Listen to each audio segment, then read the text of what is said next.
Hello, everybody, and welcome to the very first podcast of Born from Sin. I am your host, Danielle. For anybody that doesn't know me, I am actually the author of a book called Living Past Being a Victim. It's a book that I wrote about 10 years ago, and it's about the trauma that I went through as a child and into my adult years. Um, when I originally wrote this book 10 years ago, I honestly thought that it was going to be a way for me to heal from the trauma that I had gone through in my past, and it did. When I finished writing this book and I had it published, I honestly thought that that was going to be the end of my story, and I come to discover that I was very sadly mistaken. So in 2018, at the age of 46, my husband and I had taken a trip from Sudbury, Ontario to Moncton, New Brunswick after I had discovered my family, or found my family, I should say. Now, I used to live in Moncton or in the Moncton area as a child. I used to live in a little town called Skiduk, which is about 30 minutes or so outside of Moncton. And my parents are actually both born and raised here in Moncton. So in 2018, after being gone from the New Brunswick area for about 40 years, I ended up finding my family. Um, the reason I decided to seek out my family because my mom had been schizophrenic pretty much most of my life, so I was trying to piece together some of the stories that she was telling me to see whether or not they were true. So, anyways, we ended up finding some family, and we took a trip to New Brunswick. Now, during our visit here in New Brunswick, I found out that my mom and dad were biological brother and sister. Now, there was always some, I guess, truth to my mom's story. She said that they were both adopted at a young age, but that they were only half brother and sister. And they ended up meeting. My mom apparently was working out in Montreal at a restaurant, and my dad worked in the area, and he used to go into the diner that she worked at and asked her out on a date, and so on and so forth. And they ended up getting married, and it wasn't until after they had gotten married that they had found out that they were half brother and sister. So they had the same mom, not the same dad.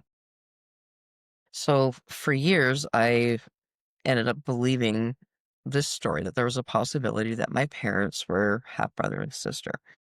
In 2018, when my husband and I came to Moncton for a visit, that's when I found out the truth that they were actually full biological brother and sister. So again, after writing my book, thinking that that was the end of my story, and then getting this slap of reality in the face, it took me a long time to get over the lie that they had led me through all these years. When we left, we were in New Brunswick for a week, and on our way home back to Ontario, because my husband fell in love with New Brunswick, and I can't say that I blame him because it's friggin' beautiful out here if you've never been. He ended up falling in love with New Brunswick, and he asked me on the way back to Ontario whether or not I would actually consider moving out here. And I said, yeah, absolutely. My only thing that was really preventing me from moving out here um, was my mom. And my mom was still in Sudbury, Ontario, living in a nursing home at that point in time. And because I had literally taken care of this woman my entire life, from the age of 11 when I finally told her about my dad sexually abusing me, although she already knew about the physical and the mental trauma and all that he had put me through because she witnessed it herself. At the age of 11, when my mom's schizophrenia became very apparent, that was when I started more or less taking care of myself and taking care of her. So for me to just uproot and leave Ontario and just move out to New Brunswick seemed wrong. And that's how I felt about it. I didn't want to leave my mom behind. So I started looking into having her moved out to New Brunswick to see if that was a possibility.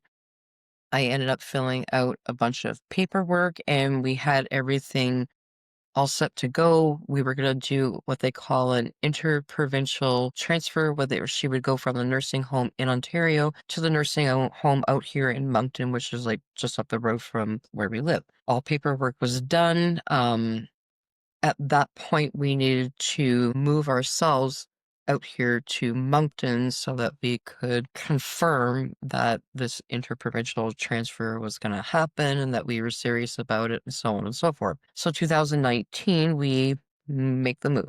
We sold our place in Ontario and moved out here. Got a great deal on our house, so that was awesome. Again, we moved just up the road from where mom was going to be transferred to, and we started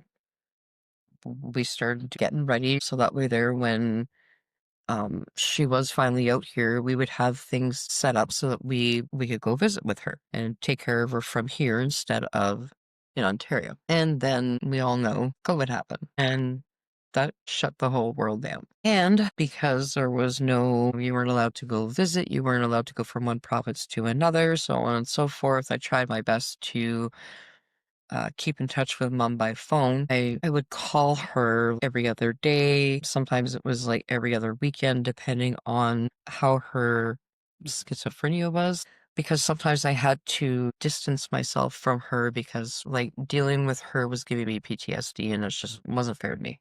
So, COVID happened or whatever, and then because of mom's schizophrenia, she automatically blamed me, saying that it was my fault that she wasn't going to be out here and that we had purposely moved out here and left her behind, and it was a very big mess to deal with. We really get past COVID, and I had received a phone call, so I was under the impression that there was no possibility of bringing mom out to Moncton and that she would have to remain in Ontario because they weren't doing any interprovincial transfers anymore because there was too many people in Moncton itself waiting for someone, a spot in a nursing home. So I had completely given up on that idea. And in June of this year, so June the month, mom passed away. A week prior to that, I had received a phone call from the hospital in Ontario letting me know that she was full of cancer and that she wouldn't be with us much longer. That very same day, ironically, I received a phone call from the town of North Bay, Ontario, and they were the people that were dealing with the whole interprovincial transfer thing. And they just called to tell me that they finally had an opening for Mo.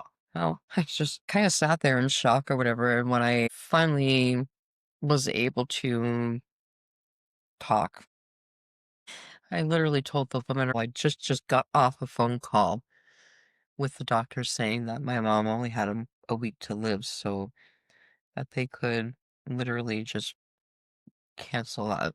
Uh, yeah, so it was kind of ironic. It was another slap in the face that life had to offer for mom. She had been through a lot in her life already as it was, and there was just another kick you while you're down moment, right? So, anyways, 2018, I find out that my parents are biological brother and sister, and it really devastated me. It really did. Once we finally got out here in 2009, I was able to kind of just wrap my mind around what was going on. I went into a depression, not gonna lie, and rightfully so. I mean, anybody that finds out that kind of news, it's gonna mess with your head. Doesn't matter who you are. And during that depression, I didn't want to work. I didn't want to eat. I didn't want to do housework. I didn't want to do anything. I just wanted to lay in bed and not exist. I mustered up the energy, I guess you could say, to finally drag myself to the shower.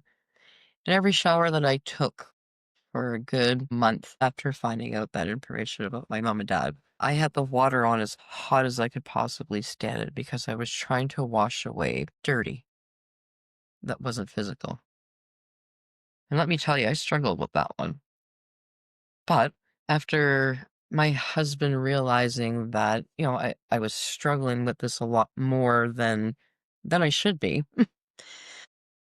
not, not to sound in a mean way, he he's been my person. He's been the one that in the last like 16 years has stuck by me, has been non-judgmental. He is my person. He's the one that kicks me in the butt when I need it, that gets me out of that depression and makes me realize that I am an awesome person and that I didn't deserve the life that I had and that it's not my fault that my parents chose to go down that route and make that their story.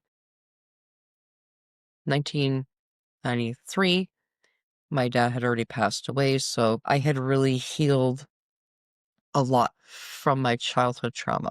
2018, I find out about my parents, traumatized all over again. Everything that I went through, like everything, all the sexual abuse, all the physical abuse, the mental abuse, the abandonment, the bouncing around from foster home to foster home, my mom's schizophrenia, everything just came flashing back at me. And I thank my husband for really pulling me out of that depression because if it wasn't for him, I swear I wouldn't be doing this podcast right now. He literally looked at me one day and said, "You know, honey, that's not your story. That's their story. You were a part of a story that you were never meant to be a part of. You were put in a situation where you had no control over. You did not pick your parents." Because I'm pretty sure if you would have been able to pick your parents, you probably wouldn't have picked someone that was a brother and sister. So at that very moment, I just kind of sat there and laughed, and I went, "Yeah, you know what? You're right. I I didn't deserve this. I didn't ask for this. I most certainly did not pick my parents." And their dirty little secret is most certainly not how my story is going to end. I want to thank you all very much for tuning in for the very first episode of Bored from Sin. This is being aired on October the 10th, which is a Friday. From here on out, all my podcasts will be aired on a Thursday morning between 4 and 5 a.m. You'll be able to find it online. Um, if you're not already following me, I do have Facebook, I have TikTok, and I also have Instagram, so you're more than welcome to follow me on there as well. And from here on out, because some of the topics that I will be discussing are going to be very sensitive, I'm going to get raw and real about my trauma and what I've gone through. But I don't want to traumatize anybody else at the same time. I'm not a doctor. I'm not a psychologist. I have no medical degree whatsoever. I am just going to be sharing my life story, the things that I used to get through the times that I needed to heal, because Lord knows that there was not a whole lot of counseling support out there. So the bit of counseling that I was able to get, I was able to pick out pieces here and there that helped me heal along my journey. But because I don't want to traumatize anybody else, in case you're not ready to hear the truth behind my story, I will make sure to put a trigger warning on my podcast so that you know that it's going to be one of those very traumatic stories during that episode. So every Thursday between 4, 5 a.m., you will be able to find Born from Sin.